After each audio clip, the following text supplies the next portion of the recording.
Alexis Cubit is with us today. She's going to tell us everything we need to know about the Louisville Cardinals ahead of Week 1. It's on Locked On Syracuse. It's right now.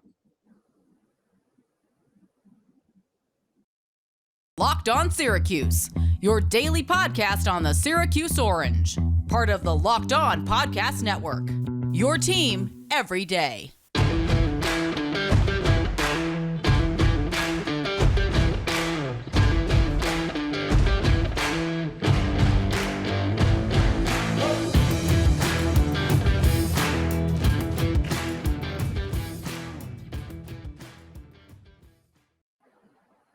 This is your Friday episode of Locked On Syracuse. Thanks for making Locked On Syracuse your first listen every day. We are free and we are available wherever you get podcasts. And today's episode is brought to you by BetOnline. BetOnline has you covered this season with more props, odds, and lines than ever before. BetOnline, where the game starts. I'm Matt Bonaparte. That's Owen Valentine. And with us today, a very special guest, Alexis Cubit of the Louisville Courier Journal. Alexis, thanks for coming. Yeah, first of all, and thanks for pronouncing my last name correctly. I think you're one of very few people who get it right on the first try, so I appreciate that. We did our research. I was making sure that I got it right, so don't worry about that. We were talking a little bit before the podcast. You've just transferred from Clemson to Louisville within the ACC. So how's the transition been? Yeah, well, the transfer portal for journalists is a lot less extensive, and nobody seems to care as much. No, it's been good. I remember coming here last year when Clemson played here, obviously, for that road game, and I loved it. It was such a fun experience. Louisville is kind of awesome. And so it just worked out, fate, God, whatever you want to call it, that I ended up here. I guess it was that like 8 months later. So it helps to have a little bit of familiarity with the team, just kind of coming from the ACC. So I'll be covering football, women's basketball, and baseball. So, know a little bit about the women's basketball program too. A lot of tradition, obviously, for baseball. So, yeah, I'm super excited to be here. Super excited to get the season going and just another season in the ACC. So when I look at this Louisville team, I see a team that's coming off a season last year that I feel like they might have left something on the table and a couple of wins that they definitely, or chances they might have wanted back. What has sort of been the overall vibe just through preseason camp? And I know you mentioned before we hopped on that the media opportunities have been relatively limited so far this season, but what has sort of been that vibe going in? Is it like a revenge year, or what is, just the overall sort of feeling going through camp so far?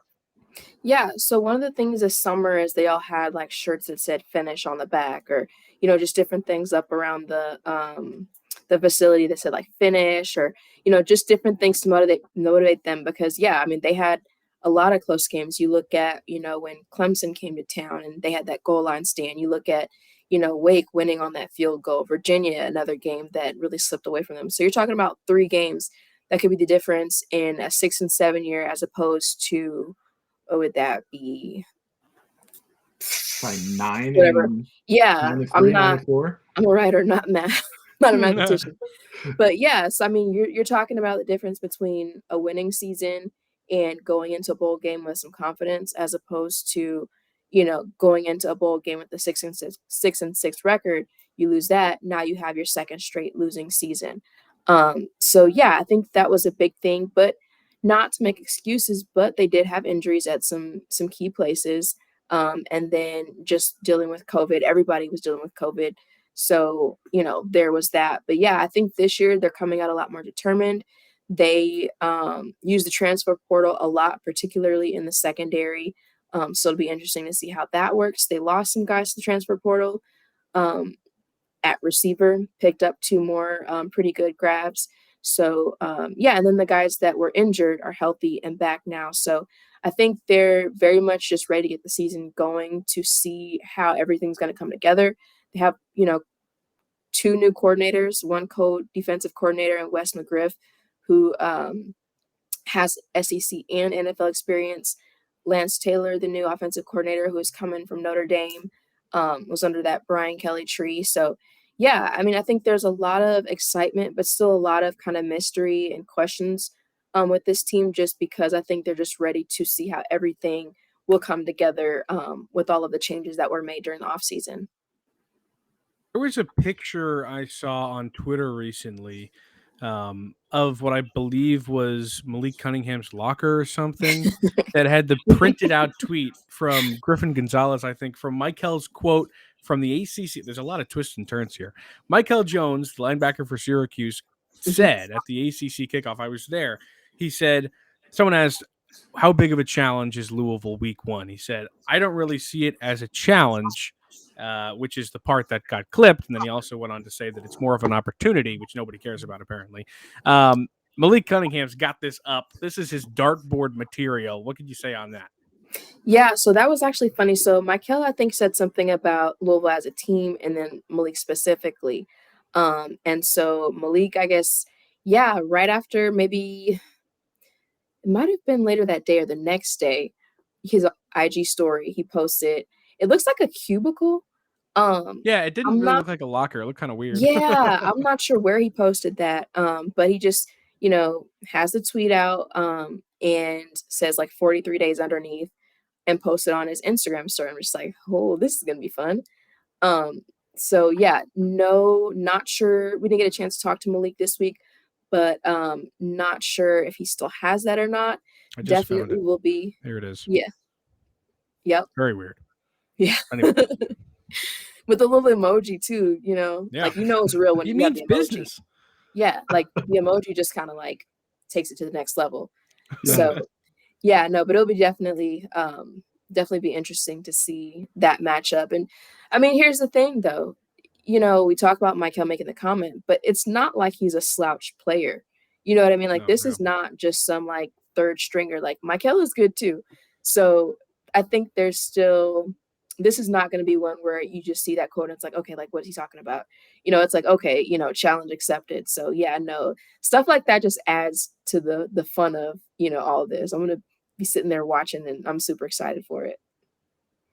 And just Malik in general, it's just so fun to watch. And he has sort of just been the face of this offense as Louisville has consistently torched Syracuse while he has been, taking snaps. How cool is it to watch a guy like that? And I mean, Syracuse has had, while I've been watching and looking through a couple of those guys, but just, they go from Lamar Jackson and now you've got a guy that I want to find a comparison that's not Lamar Jackson for Malik Cunningham, but I just can't do it. And just to have that year after year, like how cool is it? And just, him as a player is something pretty special as well. Yeah. So I will say this, my first experience watching Malik was last year, like I said, when Clemson came to town. And when you think about Clemson's defense and how dominant it was last year, he did a really good job. I mean, some people may not agree with me, but I honestly think if he did not get hurt in that game, they would have won it because he was out for a while and tried to play catch up. And when he came back in, I mean, he was hobbling. But then again, so was DJ Uyunglele for Clemson. A lot of people got beat up in that game. But, I mean, he's definitely one of the best dual threat quarterbacks out there. Of course, they want him to pass a little more just because obviously you want to avoid injury as much as possible, kind of keep the longevity of your quarterback. So that's been a focus this offseason of just kind of developing that pocket presence and being more pass first minded as opposed to just kind of taking off. And I mean, he's got the pieces around him to do that. Their line brings back, I think, 4 of their 5 starters. They added some guys as far as wide receivers. They get Braden Smith back. He's healthy now. Amari Huggins-Bruce is going into his second year. Marshawn Ford, even as a tight end, is a pass-catching threat. So he's got people around him that he, feels even more confidence in this year. So, yeah, I think the biggest thing for him was just taking that next step, passing a little more, maybe being more of a deep threat as far as just having that bigger arm. And so, yeah, we'll see how that all works out, and Syracuse will be the first test. Let me take a quick break to give you a PSA about driving under the influence. Are you one of those people who thinks it's okay to drive stoned? What's the worst that can happen? You end up driving below the speed limit. It's no big deal, right? Wrong. The truth is, your reaction times slow way down when you're high. You not only put yourself in danger, but everyone around you. Talk about a buzzkill. Stop kidding yourself. It's not okay to drive high. If you've been using marijuana in any form, do not get behind the wheel. If you feel different, you drive different. Drive high, get a DUI. Matt Bonaparte, Owen Valentine with Alexis Cubit. Continuing to talk Syracuse. Wow, look at that. Cubit, Syracuse. It's in my head. Syracuse, Louisville, tomorrow, Saturday night, inside the JMA Dome. Very exciting stuff. You just mentioned Marshawn Ford, tight end for Louisville, his 5th season within the program, 4th as a pass catcher and a starter. He was the leading receiver last year, 550 yards. That's it for their leading receiver. He was definitely a guy who they saw as a leader going into last season. He was at the ACC kickoff representing the team, the whole bit. What do you see from him this year? Yeah, Lance Taylor, the new offensive coordinator, said he's going to have to be someone, or he is someone who is one of the vocal leaders of this team. I think as one of the elder statesmen, especially with an offense it has experience, but not maybe as much in the skill position. Like they have experienced O linemen, but as far as skill players, he has to be that voice, that guy to kind of get them going. So yeah, like I said, he just adds another threat as far as, someone that Malik trusts and has confidence in. I believe they were roommates once, so they do have that chemistry and just that vibe and that cohesion that really is needed if Louisville wants to get Malik to that next level as far as being that dynamic passer and really getting to the level of like a Lamar Jackson, and which is, I mean, that's hard. Yeah. That's a whole different level. But the comparisons are out there. But yeah, no, Marshawn is going to be someone who I think will be looked at. Him and Amari will be the guys that will be looked at early on to kind of get things going, just because they have been in the system a little longer. Well, I shouldn't say system because Lance Taylor's here, but because Scott Satterfield, I believe, will still be calling plays or at least collaborating with Lance as far as that goes. But he's an older guy. He has that veteran leadership. So, you add the talent, the ability to be a pass catcher, the blocking, just everything that he brings is going to be really crucial to getting this offense going, particularly in the passing game. When I look at the depth chart for Louisville, and I my eyes go to the running back position because I don't think I've ever seen a depth chart with as many ors at one position as you see there. It goes Jalen Mitchell or Travion Cooley or Jawar Jordan or Tyon Evans. What can you expect at the running back position in week 1? Or is this as big a question for you as it is for us when we look and see, the number of ors and question marks that this depth chart shows at running back? Yeah, so they actually did finally announce we have a running back, ladies and gentlemen. It will be Tyon Evans. He will be the starter, which is actually pretty impressive. He just left Tennessee. I think that SEC experience really helps him out. He had a decent year there for them, just injuries and stuff really affected him. And then, him being I think he was like the number 1 or number 2 JUCO recruit coming out of, where was it? In Kansas. I can't think of the name of it. Is it Hutchinson Community College? I can't remember the name, but it was in Kansas, the junior college he went to. But I mean, he's a South Carolina kid. Everybody expected him to go to South Carolina, but he ended up, going the JUCO route and then ended up going to Tennessee, and now he's at Louisville. So yeah, he'll be the starter. They're very deep, though. I will say that they are very, very deep at running back, which I think is another targeted effort to kind of preserve Malik, just because last year he was the leading rusher. Jalen Mitchell was second. He was the starting running back, so he did lose that job. But a lot of them will be featured on special teams as well. I believe Jawar is the kick returner. So yeah, it'll definitely be interesting to see how they kind of divvy out a lot of those reps. And I'm also interested to see if they redshirt Maurice Turner. He's a freshman running back that's coming in. So I'm not really sure I don't want to say why they would need him this year, but just because they have a lot of older guys, Got you would 4 think you'd guys, want yeah. to, yeah, you know what I mean? Like, you think you'd want to kind of preserve him and just kind of hold him back a little bit, and let some of those older guys go just because, they're older guys, so they're going to leave a lot quicker than he will, presumably. And when the time comes, it'll be his deal. And I can't remember, I think it was Trevion was talking up Maurice pretty good and talking about just, how athletic he is and, what a big kid he is. So yeah, that'll be another thing to watch is what they do with Maurice. But yeah, this running back room is loaded, and I'm really, really, I'm just excited to see this team. Like, I really want to see what they look like and what the finished product is going to be. And running back is going to be one of those positions where you kind of key in and see, just how much everybody gets to play. Well, it was Hutchinson, by the way, so you're Which, right okay. about that.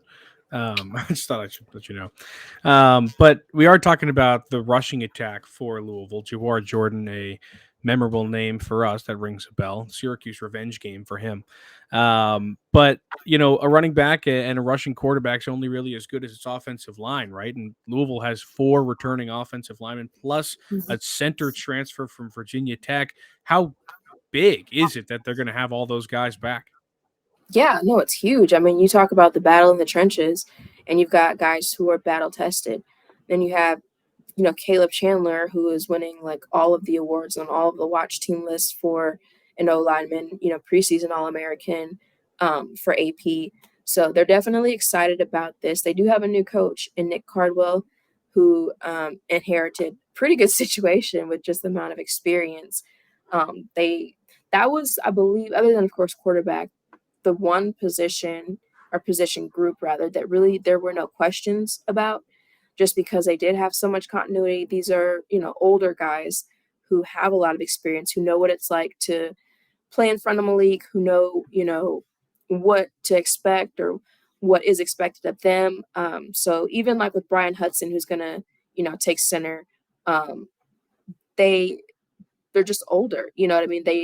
They know the game is slow to them now because they have that experience and, going against some of these D lines, obviously in the ACC is going to be a huge challenge, but they know that challenge. So it's not going to be shell shock when they go against, you know, uh, a Pitt D line or a Clemson D line or, whoever that D line is going to be. So yeah, that's another piece that is really, really crucial for getting this offense going. And I think just because they do have so much experience, it gives them an edge to do some of the things that they want to do, on offense, give some of those new guys like Tyon or, those wide receivers a little more comfort in knowing that, we have this group that's backing us up or, even Malik to know that those guys have been with him for a while. So they know, okay, well, maybe Malik might run, maybe he might not. We'll find out soon. So yeah, that would probably be, I would say probably one of the strengths of this offense is that O line. Switching over to the defense now, I know that I've talked him up this week as we've prepared for this game. Sir Abdullah, all I can think of is Syracuse snaps the ball over Garrett Schrader's head and run back 25 yards, and before they can even turn around, Yasir Abdullah is laying out Garrett Schrader. I'm sure that's fresh in the mind of Syracuse, but I think personally I've said enough about Yasir. There are so many different transfers on this defensive side of the ball and newcomers and new faces. Who are those guys that we should really look out for, and what are the rumblings in preseason camp of, who could be that stud that comes in and maybe is someone that we're not too familiar with prior to the season? Yeah, so I think when you transfers, you kind of have to look at the secondary first because they had the bulk of the transfers that came in were from the secondary. Some people that have been talked up, you think about like a Quincy Riley, who's been mentioned a couple times by coaches. You think about like a Jarvis Brownlee, who transferred in from Florida State, so he has ACC experience. And even the guys that are returning, Keitrell Clark had the ACL injury last year, and he's back. Then you move over to like the linebackers, and you get Momo Sonogo from Ole Miss. And then you also get Monty Montgomery back from injury, who also tore his ACL. And then you look at the D line. Well, Desmond Tell is a starter at nose tackle, but Jermaine Lole, comes in from Arizona State. He has some injury deals. Um, didn't even play in 2021 because of an injury, and then ended up coming here. And I believe Scott Satterfield said Tuesday that Jermaine actually suffered an injury during the early part of fall camp. So, I mean, he hasn't been healthy in, I guess, what do you want to say, like 2 years? So just working him back, and once he does get back healthy, you can expect to see him and Desmond kind of rotate there at nose. But yeah, no, there are so many new pieces, which makes the defense, really intriguing as to how things are actually going to look and how it's going to go. Because they do have not just, with the players, but even with the coaches. They brought in, like I mentioned, Wes McGriff, who's going to be the co-DC and then coach safeties. And he, mentioned like Josh Minkins and Kendrick Duncan as older guys that he's really enjoyed being around.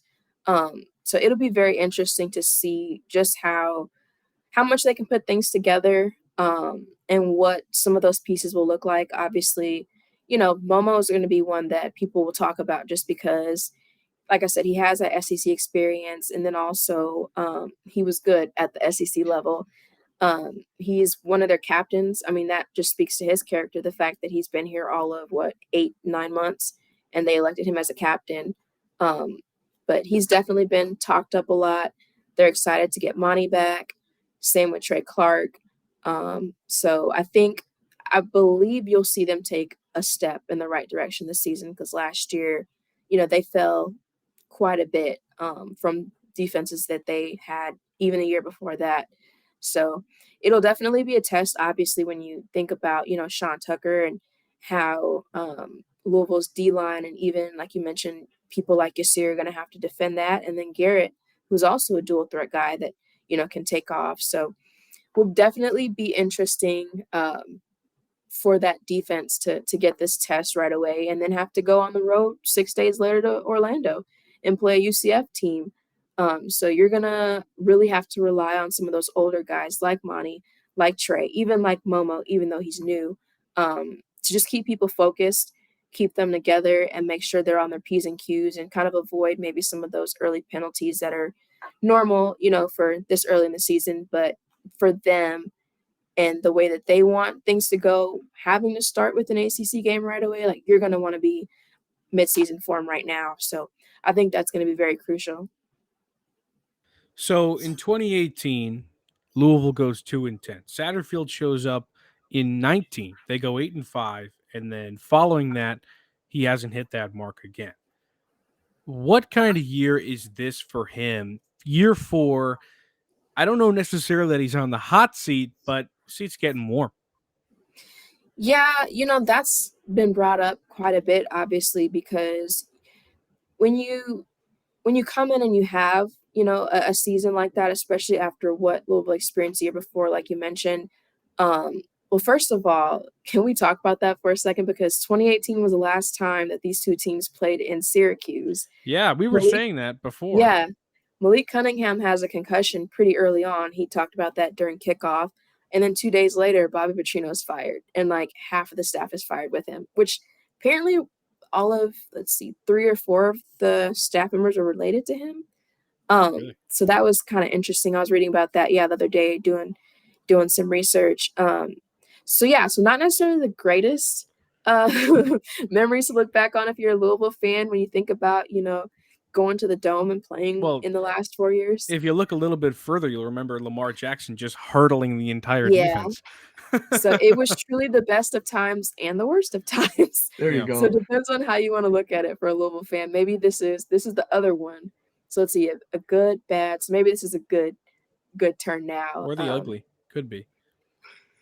There you go. There you go.